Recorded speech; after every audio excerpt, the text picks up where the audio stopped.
Teteni Yesu ndiyo askari. Inueni neramu, kae tayari kwenda naye vitani. Sisi hatuchoki hata washindwe pia, yeye amiliki. Na tuombe.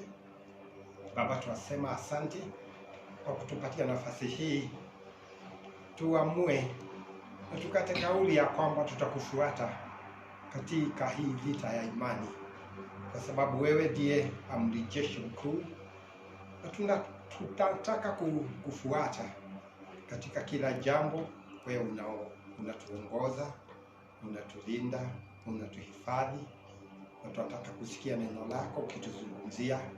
Kuwa nasi wakati huu tukisikia neno, na sifa na utukufu sikurudishie, kwani tumeomba tukiamini katika jina la Bwana wetu Yesu Kristo.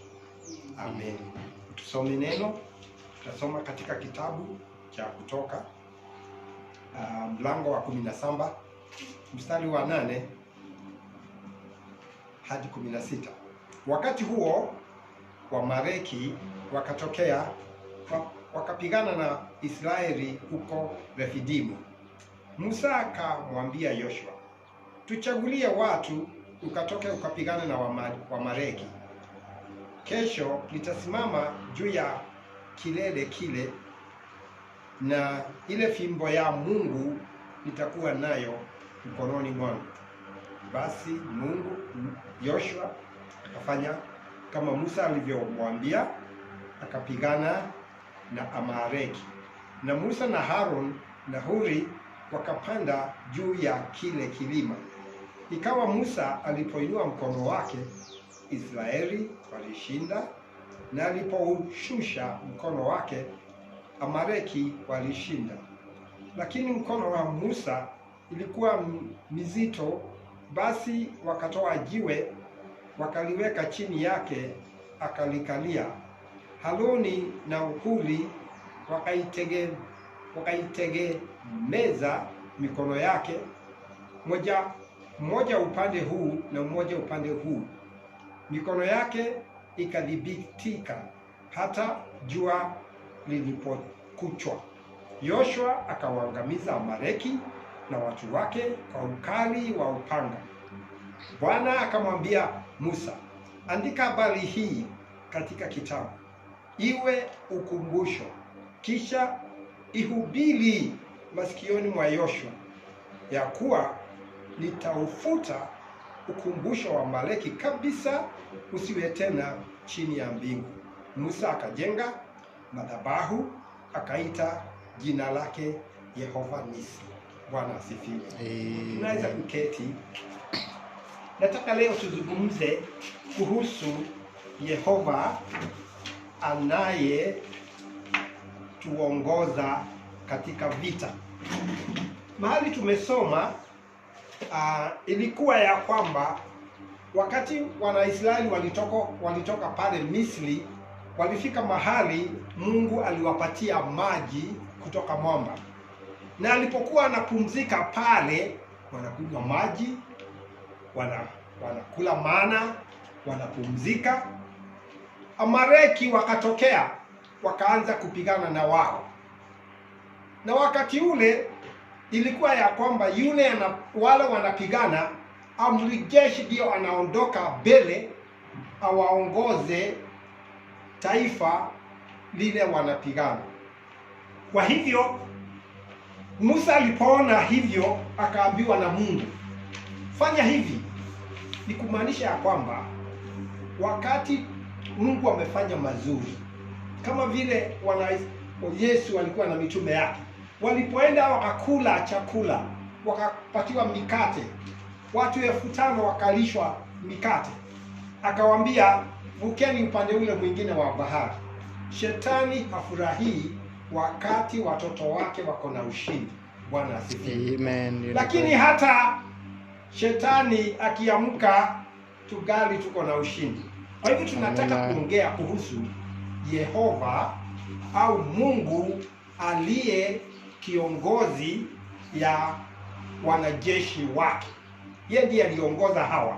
Na alipokuwa pale, Musa akaenda kwa mlima, palikuwa na mlima karibu, akaenda yeye na Harun na Huri wakasimama pale. Aliyakuwa ameamuliwa na Mungu vile ushindi utapatikana.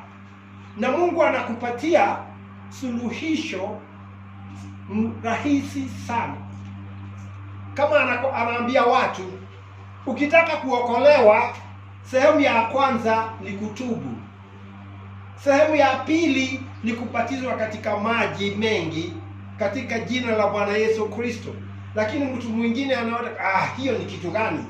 Kama vile yule jemadari wa Syria Naaman alifanya, aliambiwa enda kwanza ukajitubukize kwa maji ya Jordani mara 7.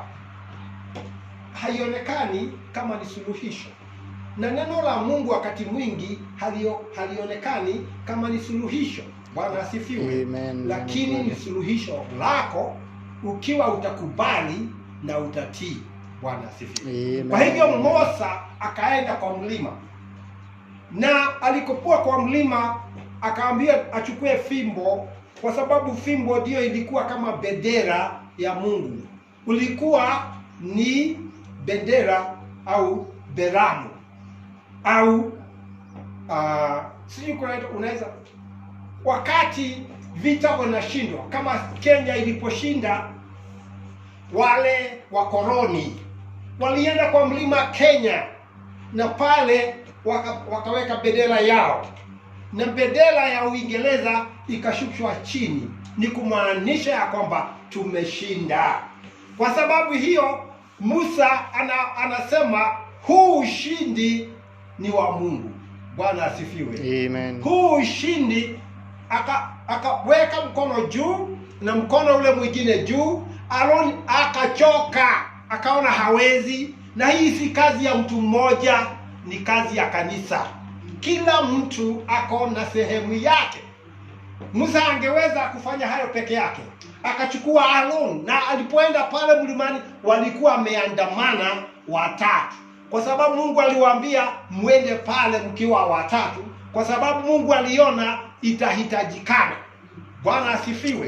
Amen. Wakaenda kwa, walipoona Musa anachoka, wakatafuta jiwe tena, wakamshika mkono wa kulia na wa kushoto.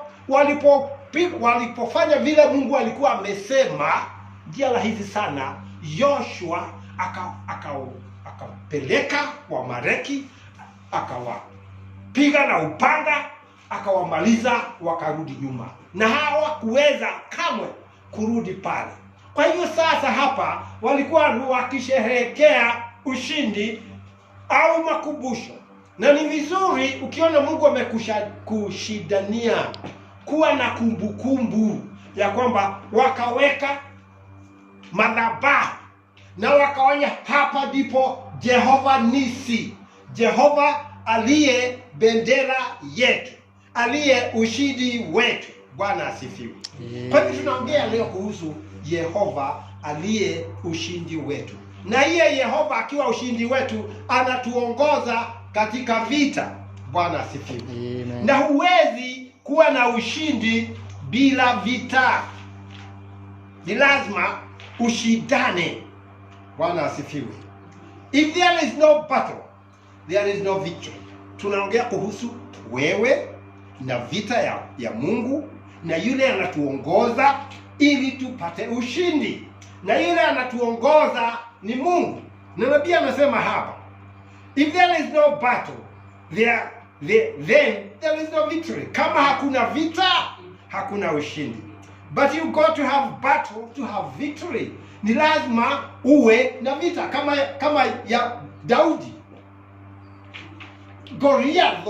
Goliathi aliwekwa pale kwa kusudi ili adhibitisha kwamba huyu ndiye nimwekea mafuta na atashinda na atakuwa ufalme. Ni ushindi na ni udhibitisho ya kwamba anaweza kushinda. Na hata alipowekewa kiwango ingine zaidi na Saulu, alienda akafaulu. Kwa nini? Mungu alikuwa naye. Bwana asifiwe. Amen. If it was just given to you, it would be victory. Bwana asifiwe. Kama Kenyatta alikuwa akisema, hatukupewa uhuru wetu kwa sahani, tulipigania, na ni lazima tupiganie wokovu wetu. Bwana asifiwe. Ni lazima tupiganie. Kwa nini? Biblia inasema hivi katika kitabu ya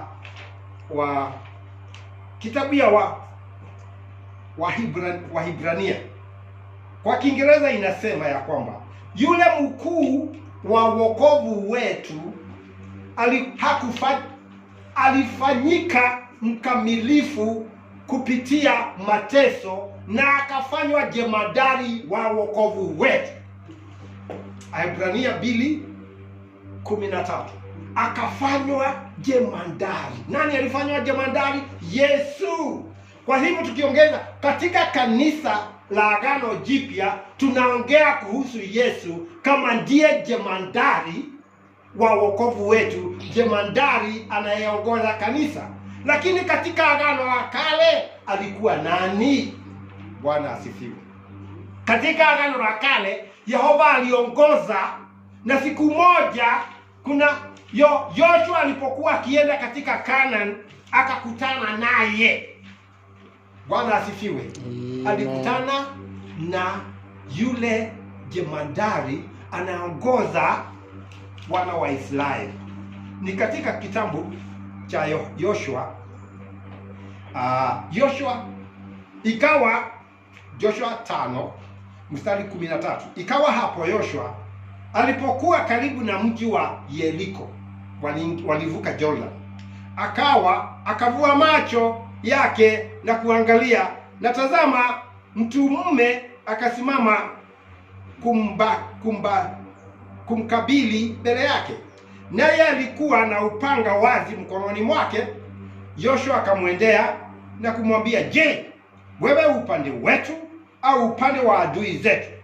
Akasema, la, lakini nimekuja sasa niliamili jeshi la Bwana. Bwana asifiwe. Alikuwa ni mtu ako na upanga na ni askari, na huyu ndiye askari alikuwa akiongoza wana wa Israeli. Wakati wote walikuwa wanapigana, huyu ndiye alikuwa akiwapigania, lakini hangeweza kuonekana. Lakini akafungua macho ya Yoshua ili ajue Yoshua hayuko peke yake. Yoshua akapomoka kiusouso hata chini nchi, naye akasujudu, akamuuliza, Bwana wangu. Bwana asifiwe. Amen. Aniambia nini mimi mtumishi wake? Huyo amri wa jeshi la Bwana akamwambia Yoshua, vua viatu vyako miguuni mwako, kwa kuwa mahali hapo usimamapo ni patakatifu. Bwana asifiwe. Nani alifanya hivyo? Akiongea na Musa ni Mungu, na Mungu alionekana katika ile guzo la moto. Bwana asifiwe. Lakini sasa ameonekana kwa njia nyingine akiwa mtu ako na upanga, na kwa Biblia inamuita kwa Kiingereza Jehova Sabaoth, na kwa lugha zingine yule aliye amri jeshi la Bwana. Na amri jeshi la Bwana ndio alikuwa malaika mkuu mbinguni, kwa jina lingine anaitwa Mikaeli. Bwana asifiwe. Amen. Kwa hivyo huyu nani huyu malaika ambaye alikutana na Joshua? Bwana asifiwe. Nabii anasema ya kwamba yule alikutana na Joshua alikuwa Mungu. Bwana asifiwe. Hebu tusome mahali pamoja. Joshua was wandering around one day and he met a man who drew his sword.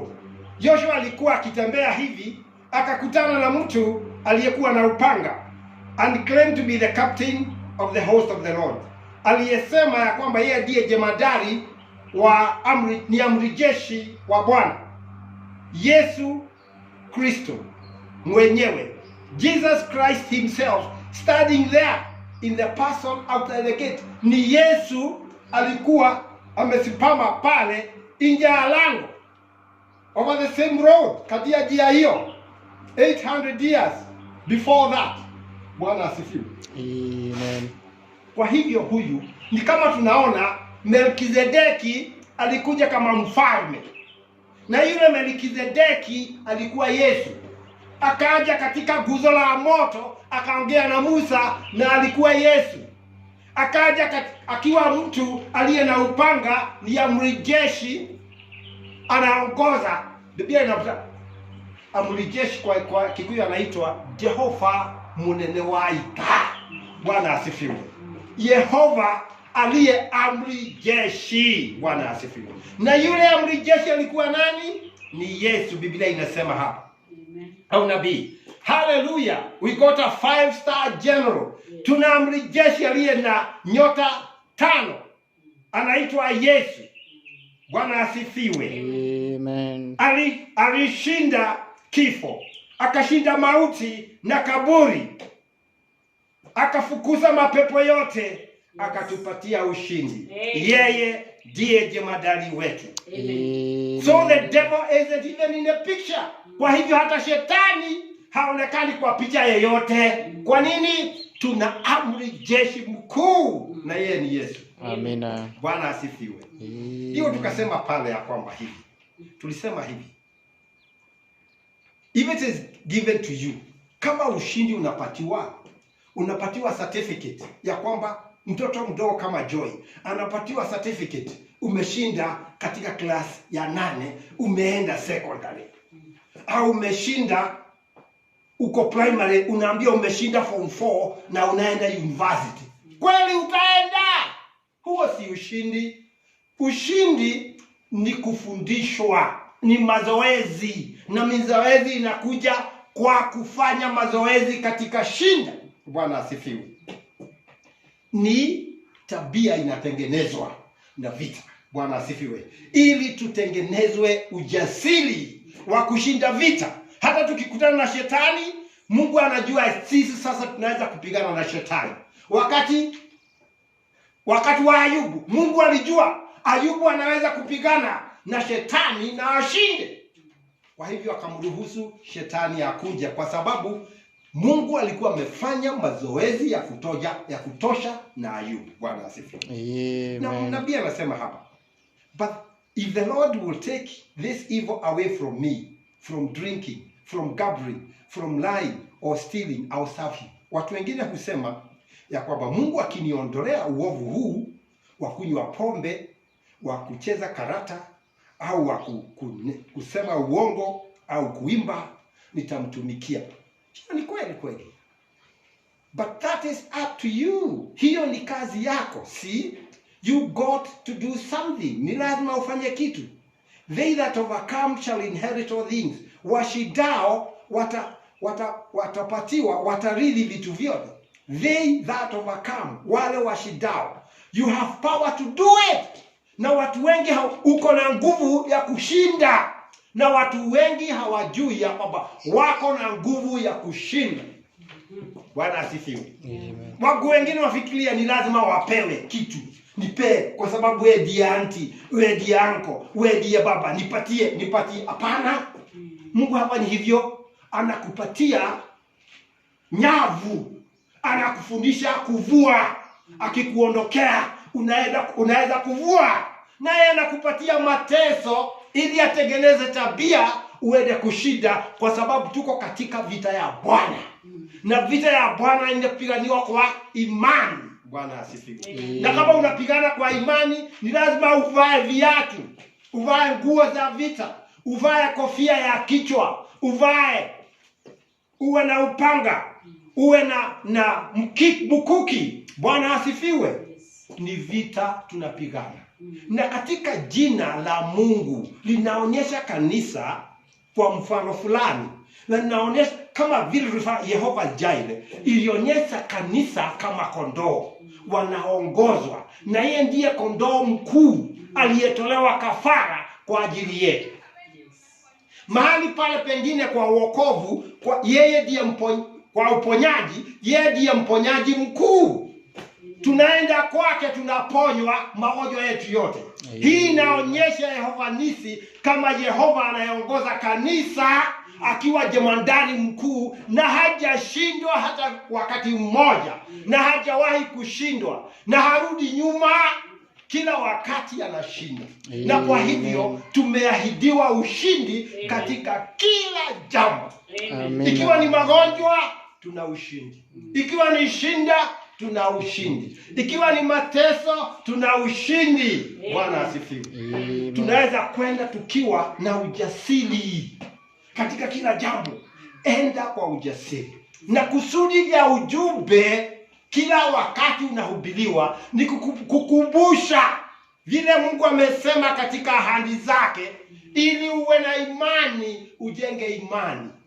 Wakati mwingine Mungu anakupatia cha kufanya, kama alifanya aliyochukua matope akapaka mtu macho, akamwambia enda ukaoge katika maji ya Siloamu. Kabla akienda hivyo imani inakuwa nitaenda nikiosha nitaponywa. Hiyo inampatia. Kwa hiyo ni lazima Mungu akupatie kazi ya kufanya. Bwana asifiwe. You see, God could not push you through a little pipe. Mungu hawezi kukuingiza katika mfereji upande mmoja, akuingize upande huu, alafu akushike upande huu, akutolee, alafu akwambia kwamba wewe umeshinda. Hakuna kitu kama kile. Ndio nabii anasema hapa. Pulls out on the other end and then saying, blessed is he that overcometh. Kumbarikiwa ni yule anashinda. You had nothing to overcome. Hakuwa na kitu ya kushinda. He just pushed you through. Ndiye alikuingiza na akakufuruta. You got to make decisions. Kumbuka baba, ni lazima ukate kauli for yourself, kwa wenyewe. I have to make decisions for myself. Ni lazima nikate kauli kwangu. In doing that, we show our faith and respect to God. Na ukifanya hiyo unaonyesha imani yako na heshima kwa Mungu, ya kwamba unaamini neno lake. Bwana asifiwe. Amen. Kitu kimoja kikubwa sana wanadamu walipewa na Mungu na hawajui, ni hiyo nguvu ya kuchagua. Free moral agency. Unaweza Mungu anakupatia ahadi ya uponyaji. Na akikupatia ahadi, ni lazima kuwe na mateso uonyeshe ya kwamba kama unastahili au haustahili. Bwana asifiwe. Na anasema hapa, Abraham was promised a child. Abraham alipewa ahadi ya mtoto. But he must maintain this promise for 25 years. Na ni lazima angesimama na hiyo ahadi miaka 25. The ups and down, kwenda juu na chini, na temptation na mateso in those 25 years, katika hiyo miaka 25. But he held the word of promise. Na akashika ile ahadi ya Mungu. Bwana asifiwe. Israel was promised the promised land. Wanaisraeli wakapatiwa nchi ya ahadi. But they had to fight for every inch. Ni lazima wangepigana kila ahadi, kila wakati. Hata walipoingia nchi ya ahadi, kama sisi tumeingia nchi ya ahadi ya Roho Mtakatifu au ufalme wa mbingu, ni lazima tupigane kila siku. Haje unaamka asubuhi, unasema hii ndio siku Mungu ameifanya. Nitafurahi katika jina lake. Nitashangilia ushindi wa Bwana. Bwana asifiwe. Unaongea na kila unaongea, Yesu kama kuhani mkuu anachukua na inaifanya hiyo neno litendeke. Bwana asifiwe. Amen. Alikuwa jemadari mkuu. Bwana asifiwe. Amen. Tena ni kama mtu mwingine alikuwa anaitwa Paul Wright. Alikuwa amesikia siku moja ako na ugonjwa mwingi sana. Na alikuwa anaamini uponyaji wa kiungu.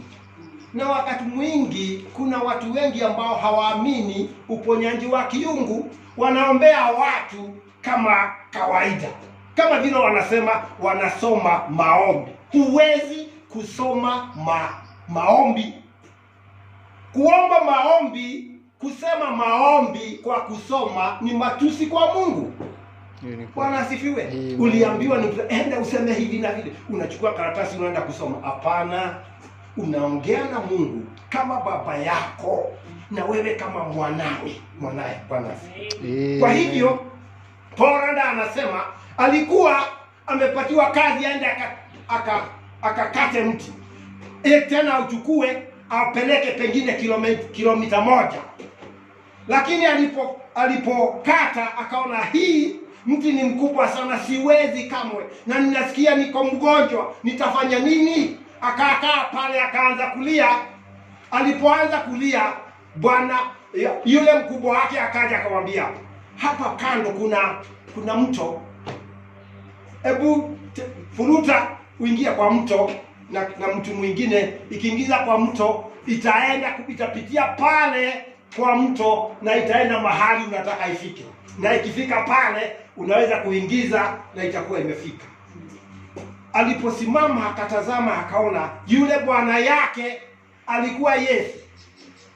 Alipoona ni Yesu akaweka. Alipofika pale alikuwa akishangilia, ilikuwa mateso, lakini akipeleka chini alikuwa akisema mimi napanda juu yake, mimi napanda juu yake. Hivyo ndivyo tunapaswa kufanya kwa kila mateso, tunapanda juu yake. Bwana. Amen. Amen.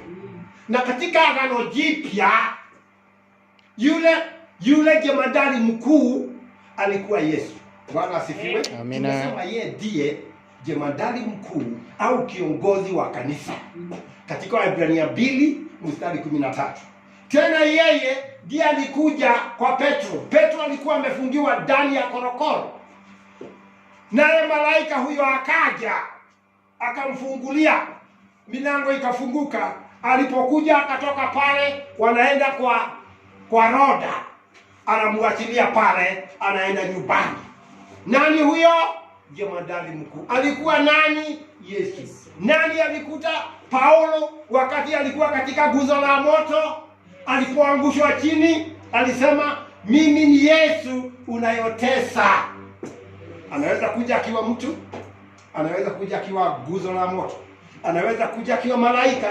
Alikuja kwa Paulo kama malaika wakati alikuwa akipelekwa Roma kwa hukumu, na kukawa na gharika kubwa sana,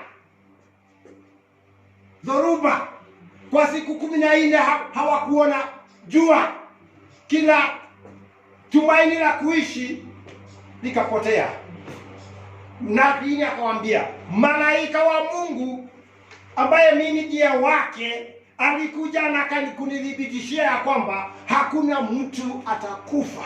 Bwana asifiwe. Amen. Huyo ni jemadari wetu. Na jemadari wetu kwa njia nyingine ni Roho Mtakatifu. Bwana asifiwe. Amen. Yesu alisema wakati Roho Mtakatifu, nitampatia Roho Mtakatifu na atamuongoza katika ukweli wote. Anatuongoza aje? Kwa kutupatia ufunuo. Bwana asifiwe. Na ukipatiwa ufunuo unaweza kushinda mateso yote. Nafikiria kwamba Daudi alipatiwa ono na Mungu wakati alipiga simba, alipopiga yule mwingine mnyama. Bwana asifiwe. Amen. Akachukua hiyo jiwe, akaenda akatupa hiyo jiwe, akagonga. Alikuwa na kisu, kabla hajakuwa na fahamu, anamkata akamwaga. Hiyo ilikuwa ni lazima upitie majaribu ili kuonyesha kwamba ndani yako kuna nguvu. Kuna nguvu ya uponyaji, kuna nguvu ya kuumba ndani yetu. Kwa nini? Mungu aliye mkuu, hekalu yake ni wewe na ni mimi, na yule Mungu ndiye aliumba mbingu na nchi na yugali hai. Wewe ndiye mkono wake, wewe ndiye miguu yake, wewe ndiye kinywa chake, wewe ndiye masikio yake. Bwana asifiwe. Amina. Na yugali hai.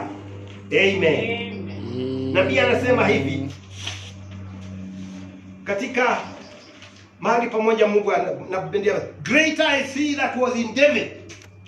Yule alikuwa ndani ya Daudi alikuwa mkubwa than the bear that stole his sheep, kushinda yule mnyama aliyechukua kondoo. Greater is he that was in David than the lion. Yule alikuwa ndani ya Daudi alikuwa mkubwa na nguvu kushinda simba. Greater is he that was in David than the enemy Goliath. Yule alikuwa ndani ya Daudi alikuwa mkubwa kushinda Goliath. Na mimi nakwambia kwamba yule yuko ndani yako. Amen. Ako na nguvu kushinda shetani. Yes. Shetani ndiye adui. Goliath alikuwa adui, alikuwa shetani. Daudi alikuwa mfano wa Kristo.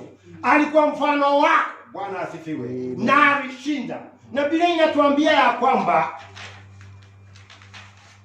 ya kwamba katika Waroma 3:8, basi tuseme nini juu ya hayo? Mungu akiwapo upande wetu, ni nani aliye juu yetu? Bwana asifiwe. Amen. Sisi tuzaidi ya washindi. Amen. Kwa sababu ya aliyetuokoa. Bwana asifiwe. Amen. Hatuko mbele yetu, hatuko peke yetu. Hebu tazama wakati wa Elisha. Alikuwa na mtume wake anaitwa Gehazi. Alipoamka asubuhi akaona kuna jeshi ya Wasiria wamewazunguka hiyo mji. Na kaanza kutetemeka. Akamwambia, Bwana wangu, sijui mimi nitafanya nini? Naye Elisha akamtazama akawa, Mungu tafadhali, mfungue macho aone wale tulio na wao ni wengi kuliko wale walio upande ule mwingine. Akamfungua macho, akaona gari la moto na askari, amri jeshi na malaika wa Mungu aliokuwa na wao. Yes. Huo ulikuwa mfano wa kuonyesha kanisa la Agano Jipya litakuwa aje. Tunaenda na malaika. Na malaika wanatulinda katika kila jambo. Malaika wa Mungu wanatuongoza. Hatuko peke yetu. Bwana asifiwe. Tu zaidi ya washindi. Bwana asifiwe. Na hakuna kitu kinaweza kuja kwa sisi bila yeye kujua na kuruhusu. Bwana asifiwe. Hakuna mtu angeweza kuchukua Yesu na kumbusurubisha kabla ya wakati wake na kazi yake kumalizika. Amen. Hakuna mtu angechukua Yohana Mbatizaji kabla ya wakati wake kumalizika. Na hakuna corona, hakuna kitu chochote kinaweza kukushinda kabla ya wakati wako. Bwana asifiwe. Amen. Paulo alienda Makedonia na alipokuwa pale akahubiri injili kwa muda mrefu. Na siku moja akaongozwa na Roho Mtakatifu aliye jemadari wake kutoa hiyo pepo. Kwa nini? Mungu alikuwa anataka ashikwe, na akishikwa aende korokoroni. Akienda korokoroni kulikuwa na kondoo wa Mungu. Yule mweka jela na jamii yake ilikuwa waokoke, ni lazima angetengeneza njia ya yeye kuenda pale. Tunaongozwa na Roho Mtakatifu. Amen. Tunaongozwa na Yesu. Amen. Na katika Agano Jipya Yesu anaonekana kama kondoo aliye na macho 7. Na hiyo macho 7 ni roho wa makanisa 7 inaoona na inaongoza kanisa. Bwana asifiwe. Hayo macho 7 ndio minara 7 ilikuwa na taa, na ni yeye alikuwa anatoka kutoka kwa mnara mmoja anapeleka nuru kwa mnara mwingine, anaenda mpaka wa mwisho. Na sasa tuko katika wakati wa kanisa la 7. Ndivyo tuko na ufunuo wa neno, kwa sababu neno limefunuliwa, neno lote limekuwa wazi. Hii si msito wa neno, hapana.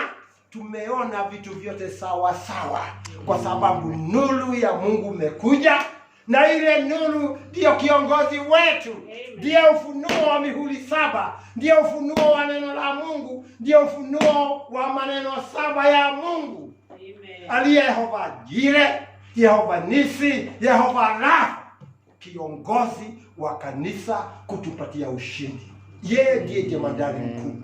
Bwana asifiwe. Na hashindwi. Na kila jambo usiongee kuhusu ya kushindwa. Ukiwa mgonjwa, ukiwa sasa nasikia nimegonjeka sana. Hapana. Usitoe ushuhuda ule. Sema vile nimesema juu yako. Ya kwamba pigo yako pale msalabani uliponywa. Amen. Bwana asifiwe. Kile unafanya ni kutazama tu kwa yule nyoka wa saba pale msalabani, damu ilipomwagika, uponyaji wako ulimalizika. Bwana asifiwe. Amen. Na tuombe. Bwana uliye mbinguni, tunasema asante kwa kutupatia nafasi hii tusikie neno lako, kutukumbusha kwamba wewe ndiye jemadari mkuu na hatuwezi kamwe kushindwa katika vita. Tunachukua ahadi lako ni la kweli. Ndeka ahadi yako inadumu kila milele. Ahadi yako inakaa kama ilivyosema, haliwezi kamwe kubadilika. Tunasema asante kwa kufundisha Baba. Yesu ndiye jana, leo na hata milele.